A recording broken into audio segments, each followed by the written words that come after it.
Hello guys, welcome back to my channel earth mom Dehradun. मैं हूं ज्योति और वेलकम है आप सभी का मेरे चैनल में। जस्ट अभी मैंने सपना का लाइव देखा। एक छोटा सा लाइव था लेकिन वो लाइव बहुत ज़्यादा दिल दहला देने वाला था। अक्सर हमने ये चीज़ विटनेस करी है आपने अपने इर्द गिर्द। अगर आप सोशल प्लेटफॉर्म पे ही इस तरीके की वीडियोस का टाइटल डाल देना तो आपको ऐसी बहुत सारी वीडियोस मिल जाएंगी जहाँ पे वाकई में जस्टिस मिलना आसान नहीं होता। जस्टिस की लड़ाई भी आसान नहीं होती, बहुत पापड़ बेलने पड़ते हैं और बहुत पापड़ बेलने के बाद मैं बोलूँगी कि 100 में वो कुछ खुशकिस्मत लोग होते हैं जिनको न्याय मिल जाता है या जिनकी सुनवाई हो जाती है। बाकी जनता भटकती रहती है, चप्पलें घिसती रहती हैं और उनकी सुनवाई भी नहीं होती। तो ये कोई नया केस नहीं है। हाँ, क्योंकि सपना एक बड़ी इन्फ्लुएंसर है, हम सब लोग उसे देखते हैं तो हमारे सामने ये चीज़ हाईलाइट हो गई। लेकिन अगर ग्राउंड लेवल पे आप जाके इस चीज़ के बारे में देखेंगे, पूछेंगे तो आपको कोई ना कोई अपने इर्द गिर्द ऐसी सिचुएशन से ग्रस्त हुआ इंसान मिल ही जाएगा। आप इनफैक्ट सपना के कमेंट सेक्शन भी जब खोल के देखेंगे तो उसमें भी आपको ऐसे हर 2-4 कमेंट के नीचे कोई ना कोई अपना एक्सपीरियंस शेयर करता हुआ मिल जाएगा जिनके साथ सेम एक्सपीरियंस हुआ है। तो ये हमारी लॉ का भी फेलियर है, हमारा प्रशासन का भी फेलियर है, क्योंकि हमें अपने लॉ, अपने प्रशासन पे बहुत बहुत बहुत विश्वास होता है और ये हमारी प्रोटेक्शन के लिए ही बना होता है, हमारी सिक्योरिटी के लिए ही बना होता है, हमें न्याय दिलाने के लिए ही बना होता है। लेकिन जब न्यायालय में ही, प्रशासन के आगे ही एक इंसान बार बार अपने लिए गुहार लगा रहा हो और वहीं से उसको इस तरीके का रिस्पॉन्स मिल जाए तो आखिर में इंसान टूट जाता है। हम सब लोग इंक्लूडिंग मैं भी इसी दिन का इंतजार कर रही थी, क्योंकि मैं भी चाहती थी कि जिन सवालों के जवाब आज से 2 साल पहले नहीं मिले और उसके बाद एक परिवार वाला दूसरे पे, दूसरा परिवार वाला पहले पे, ये लोग एक दूसरे पे ही एलिगेशन लगा रहे थे, जहां पे मुझे दोनों में से बोलूं तो किसी की बातों पे कोई विश्वास नहीं रह गया था। वहां पे मैं विश्वास करना चाहती थी और इंतजार कर रही थी कि वहां पे जो हमारी प्रशासन का इंटरफेरेंस होगा तो डेफिनेटली हम सबके आगे ट्रांसपेरेंसी आएगी। हमें सच में पता चलेगा कि कहाँ पे किसकी कौन सी कमी थी, क्योंकि हर कोई इंसान सोशल मीडिया पे अपने आप को बचाने के लिए ही बातें बोलता है। कोई नहीं चाहता कि सोशल मीडिया पे उसको डिफेमेशन मिल जाए। हर कोई अपने आप को बचाने की ही कोशिश करता है, क्योंकि सोशल मीडिया की लाइफ हम सिर्फ उतनी देखते हैं जितनी हमें कैमरे में दिखती है और ग्राउंड लेवल की लाइफ, बैक कैमरा की लाइफ हमें कुछ भी नहीं पता होती। इसीलिए राजवीर वाला मुद्दा बहुत सेंसिटिव था। प्लस इस मुद्दे पे इंसानों की नहीं, पुलिस प्रशासन की ही जरूरत थी, क्योंकि वो अपने एंड पे एक निष्पक्ष जांच करती और उसी निष्पक्ष जांच के लिए हम लोग इंतजार कर रहे थे।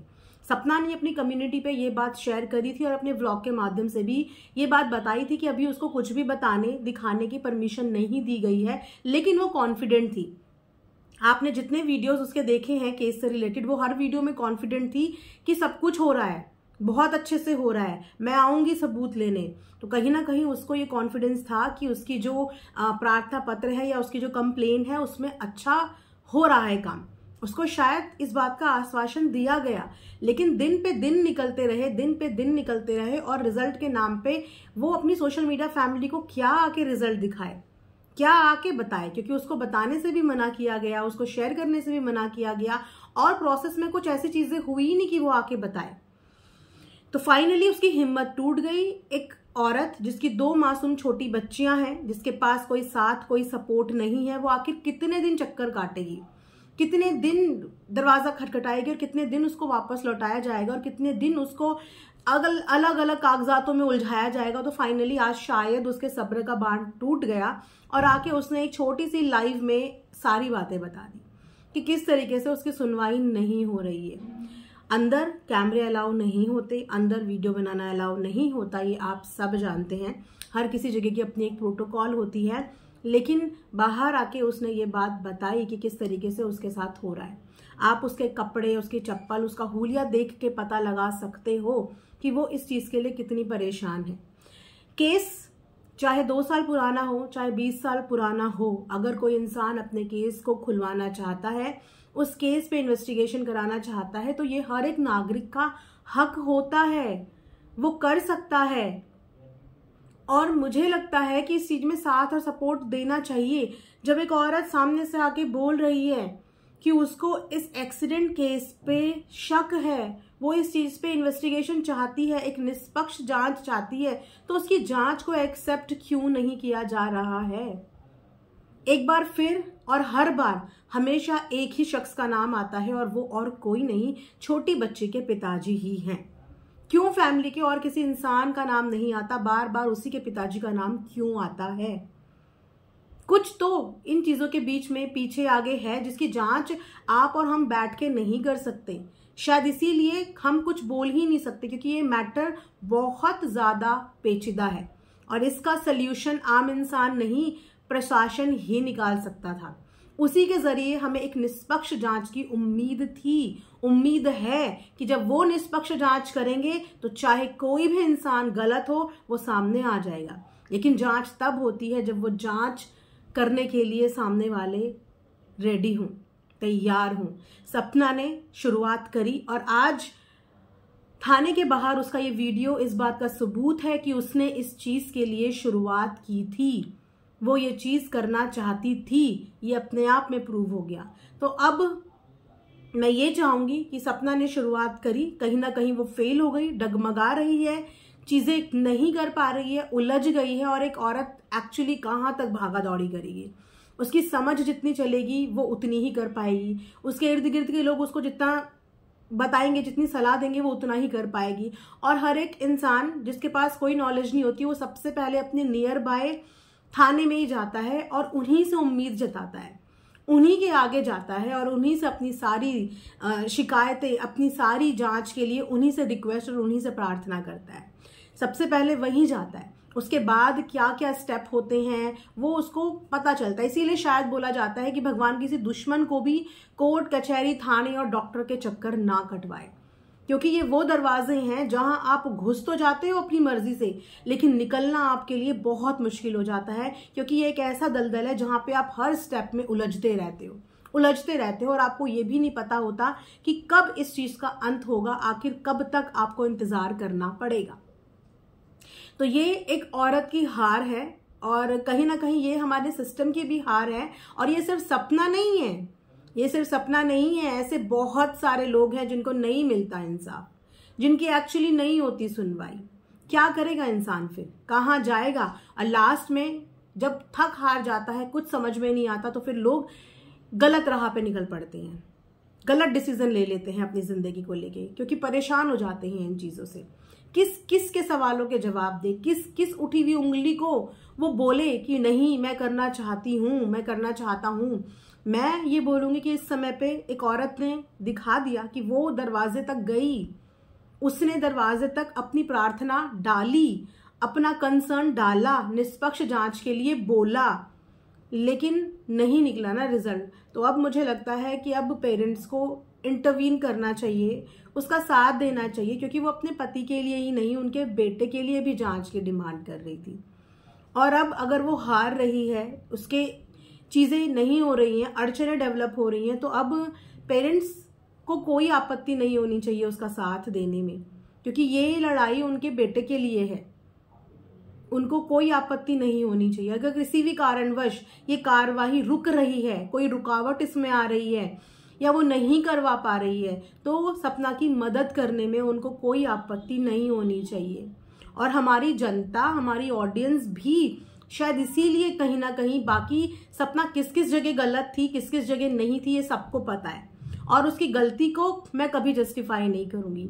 लेकिन ये एक अच्छा इनिशिएटिव था, क्योंकि निष्पक्ष जांच हो जाती और सबके मुंह बंद हो जाते। तो 2 साल से चल रहे हैं, उन मुंह को बंद कराने का ये हाई टाइम था, क्योंकि ये एक म्यूचुअल इंसान के लिए था, जो किसी का बेटा भी था और किसी का पति भी था।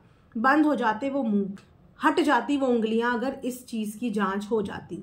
तो अब पेरेंट्स को मदद करनी चाहिए, उसकी साथ आना चाहिए। शायद आप लोग जब साथ आएंगे तो एकता में शक्ति होती है, इस केस को एक पुश मिलेगा। जहां पे एक बीवी भी अपनी प्रार्थना पत्र डालेगी और माता पिता भी डालेंगे, तो इस केस को पुश मिलेगा। और गार्जियन हमेशा गार्जियन रहते हैं और बच्चे हमेशा बच्चे ही रहते हैं। जो पहुंच, जो पहचान गार्जियन की होती है वो बच्चों की नहीं होती है। उन्होंने अपनी जिंदगी के बहुत साल दिए होते हैं समाज के बीच में, तो उनकी पहचान भी होती है। और कड़वी है बट सच है कि पहचान बहुत मायने रखती है, हर जगह पे पहचान मायने रखती है। आप इस बात को डिनाई नहीं कर सकते हो। बिना पहचान के, बिना सोर्स के आजकल बहुत सारी चीजें अटक जाती हैं। और वहीं पे जहाँ पे आपकी पहचान निकलती है, आपकी वो चीजें होने में थोड़ी आसानी हो जाती है। सपना को इस समय अपने परिवार की मदद की बहुत ज्यादा जरूरत है, अपनी YouTube फैमिली की बहुत ज्यादा जरूरत है कि अगर उसकी केस को रिजेक्ट किया है उनके लोकल थाने ने, तो इस तरीके से तो न्याय मिलना बहुत मुश्किल हो जाएगा। बहुत हिम्मत करके एक औरत कानून के दरवाजे तक पहुंचती है, क्योंकि पहले अपने आप को मेंटली प्रिपेयर करने में टाइम लग जाता है कि हम जाएं कि हम ना जाएं। हम जाएंगे तो इसके क्या प्रॉज एंड कॉन्स हो सकते हैं, इसमें हमें क्या क्या करना पड़ेगा। 2 छोटे छोटे बच्चे, एक तो दूध पीती बच्ची है जो अभी भी मदर फीड पे है, उसको छोड़ छोड़ के चक्कर काटना, जाना, और उसके बाद जब डिसअपॉइंटमेंट हाथ में लगती है, कुछ समझ में नहीं आता, तो फिर इंसान पेशेंस लूज करता है। बहुत लोगों को आप देखोगे कि थानों के बाहर चिल्लाते रहते हैं, बैठे रहते हैं, मोर्चा लगा के बैठे होते हैं, क्योंकि उनकी सुनवाई नहीं हो रही होती। गांव के गांव आके वहां बैठे होते हैं कि करो हमारी। तो वहां पे एक औरत कितने दिन चक्कर काटेगी और कब तक काटेगी? अभी इस समय जो सपना का साथ दे सकते हैं वो उसके खुद के परिवार वाले, क्योंकि उनके भी घर का बच्चा था, और वो खुद और उसकी YouTube फैमिली जो मोटिवेशन की तरह और इस केस को ज्यादा से ज्यादा स्प्रेड करके उसकी हेल्प कर सकती है, जो YT फैमिली है। ये टाइम किसी को जज करने का या किसी को हेट देने का या नेगेटिविटी देने का नहीं है। ये टाइम सिर्फ ये है कि राजवीर जी का केस शुरू तो हो, और अगर ये केस शुरू होता है तो इसमें किसी का नुकसान नहीं है। नुकसान सिर्फ उसका है जिसने इस केस में गलत किया है। जो इस केस में अपराधी है, नुकसान सिर्फ अपराधी का होता है, बाकी किसी को डरने की जरूरत नहीं है। ये मौका, ये समय और ये कॉज सपना से हेट निकालने का या उसको नेगेटिव बोलने का नहीं है। ये मौका है राजवीर जी के केस को किसी भी तरीके से रजिस्टर करवाने का, उस केस पे आगे बढ़ने का। उसके जरिए नहीं हो पाया, उसको इस तरीके से सामना करना पड़ा, वो टूट गई, उसने अपना पेशेंस लूज कर लिया और आके उसने बता दिया कि मेरे साथ ये किया। 1 महीने से हम भी तो जवाब मांग रहे हैं। हम भी जवाब के लिए बैठे थे कि क्या हो रहा है इस केस का, क्या हो रहा है, कहां तक बढ़े, कहां तक क्या हुआ, क्या हो रहा है। जवाबदेही तो हम भी मांग रहे हैं। हमारा अलग प्रेशर है, सोशल मीडिया का सपना के ऊपर अलग प्रेशर है, और सिर्फ सपना के ऊपर है। राजवीर केस का सारा प्रेशर, सारी उम्मीदें, सारी एक्सपेक्टेशन सभी लोगों को सपना से है, और सपना से ही सब जवाब मांग रहे हैं। जबकि ये किसी एक यानी कि सपना का ही नहीं है, ये सास ससुर सपना, इनका कंबाइंड केस है। तो आंसरेबल ये सब होने चाहिए, जवाबदेही सब होनी चाहिए, जवाब सबसे मांगना चाहिए। लेकिन नहीं, सारी एक्सपेक्टेशन, सारी उम्मीदें, सारी जवाबदेही सपना की है कि वो जवाब दे। हमारा प्रेशर अलग है उसके ऊपर, सोशल मीडिया का प्रेशर अलग है, अपने घर का प्रेशर अलग है, अपने काम का प्रेशर अलग है, पुलिस का प्रेशर अलग है। आखिर कितने केसों के लिए और कितना प्रेशर वो लड़की अपने ऊपर लेगी? अगर इन्हीं प्रेशर के दबाव में रही तो सोशल मीडिया पे काम कैसे करेगी? और काम नहीं करेगी तो कमाएगी कैसे? कोई भी जमा पूंजी जिंदगी भर नहीं चलती है। कब पैसे बूंद बूंद करके खत्म हो जाते हैं, इंसान को लगता है ये अकाउंट आज इतना था, आज कैसे खाली होके यहाँ तक पहुंच गया है। उसका काम हैम्पर हो रहा है क्योंकि उसके ऊपर प्रेशर और उम्मीदें बहुत ज्यादा है। नहीं उसकी किसी चीज में मदद करो, नहीं उसकी फाइनेंशियली मदद करो, वो केपेबल है, शायद कर लेगी। लेकिन अगर इस कॉज के लिए उसको अपने परिवार की मदद चाहिए तो परिवार वालों को आगे आना चाहिए, उनको सामने बढ़कर आगे आना चाहिए, उसकी इस चीज में हेल्प करनी चाहिए, इस कार्यवाही को आगे बढ़ाने में हेल्प करनी चाहिए कि निष्पक्ष हो जाएंगी चीजें। तो मुझे लगता है कि आज की वीडियो देखने के बाद नफरत करने की बजाय एक हाथ बढ़ाओ, ताकि जहां तक ये चीजें जानी चाहिए वहां तक ये चीजें जाए, प्रेशर बढ़े, और प्रेशर इतना बढ़े कि मजबूरी में इस केस को रजिस्टर करना पड़ जाए, ये केस रजिस्टर हो जाए। पब्लिक में भी बहुत ताकत होती है, सोशल मीडिया में भी बहुत ताकत होती है, और अपने आप में इंसान ताकतवर होता है अगर वो करने पे आ गया। लेकिन इस समय उस औरत को सबके साथ, अपने परिवार के भी साथ, सबके साथ और सपोर्ट की जरूरत है। सब मिलके अगर इस चीज के लिए साथ और सपोर्ट देंगे तो शायद उसकी FIR होने से, उसके इस केस को वापस से जांच के लिए शुरू करने से कोई नहीं रोक सकता।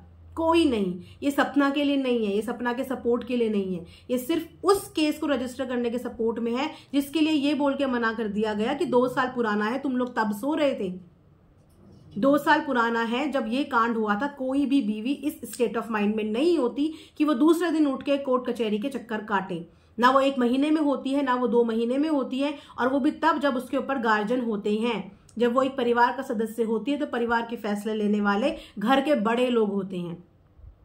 लेकिन उसके बाद ठीक है, उसके ऊपर इस बात का आरोप लगाया गया कि ये नहीं चाहती थी, तो अब वो चाहती है, और परिवार वाले तो हमेशा से चाहते थे, लेकिन सपना ने नहीं होने दिया। परिवार वालों के स्टेटमेंट के हिसाब से सपना ने और उसकी मां ने नहीं होने दिया था, लेकिन शायद वो चाहते थे, तो वो तो अभी भी चाहते होंगे और वो हमेशा चाहेंगे। तो जब सबकी चाहत अब सेम है, अब एक ही चाह सबकी है, तो फिर सबको यूनाइट होना चाहिए। सारी जनता को, सारी पब्लिक को यूनाइट होना चाहिए। जो अंकल आंटी से प्यार करते हैं उनको भी यूनाइट होना चाहिए, जो सपना से प्यार करते हैं उनको भी यूनाइट होना चाहिए, और इस केस को रजिस्टर होना चाहिए और इस पे तहकीकात, जांच पड़ताल जरूर और अवश्य होनी चाहिए। बोलते हैं जब इंसान ठोकर खाता है तो वो और स्ट्रांग होता है, या तो वो हार जाता है। ठोकर खा के या तो वो हार जाता है, गिव अप कर देता है, छोड़ देता है, या तो उस ठोकर को खाकर वो और स्ट्रांग होता है और उसको वो दर्द बर्दाश्त करने की शक्ति आ जाती है। अब सपना के अंदर ये शक्ति आएगी या वो हार जाएगी, ये सपना की विल पावर पे डिपेंड करता है कि अगर उसकी विल पावर इतनी स्ट्रांग होगी कि यहां से ठोकर खाने के बाद वो इस चोट को संभाल लेगी और अपना जज्बा बरकरार रखेगी, तो वो आगे निकल जाएगी। पर अगर वो ठोकर खाकर यहाँ पे गिव अप कर देगी तो फिर वो हार जाएगी। और भी बहुत सारे रास्ते होते हैं, एक दरवाजा बंद होता है तो और भी दरवाजे होते हैं जहां पे आप खटखटा सकते हो। बकायदा आपके पास सही गाइडेंस होनी चाहिए, आपको सही रास्ता पता होना चाहिए कि आपको कहाँ पे जाके कौन सा दरवाजा खटखटाना है। मैं जानती हूँ कि न्याय की लड़ाई आसान नहीं होती, बहुत पापड़ बेलने पड़ते हैं, बहुत चप्पलें घिसनी पड़ती है, पर जिस दिन सही जगह पहुंच गई, जिस दिन सही जगह ये गुहार पहुंच गई, उस दिन इसको खुलने से, जांच होने से कोई नहीं रोक पाएगा। और मैं उम्मीद करती हूँ, आशा करती हूँ और विश करती हूँ कि सही जगह पे ये दरख्वास्त पहुंच जाए, सही जगह पे ये गुहार पहुंच जाए, और जितनी ऑडियंस जो अलग अलग चीजों से इस समय पे अपने माइंड सेट करके बैठी है, उनको एटलीस्ट एक ट्रांसपेरेंसी मिल जाए। अब पेरेंट्स को भी एक ट्रांसपेरेंसी मिल जाए, एक बीवी को भी एक ट्रांसपेरेंसी मिल जाए। अभी सिर्फ शक है, वो शक कितना सच था, कितना झूठ था, वो सारी चीजें खुल करके सामने आ जाए। बस इसी चीज के लिए ये वीडियो यहीं पे एंड करती हूँ। Thanks for watching earth mom Dehradun.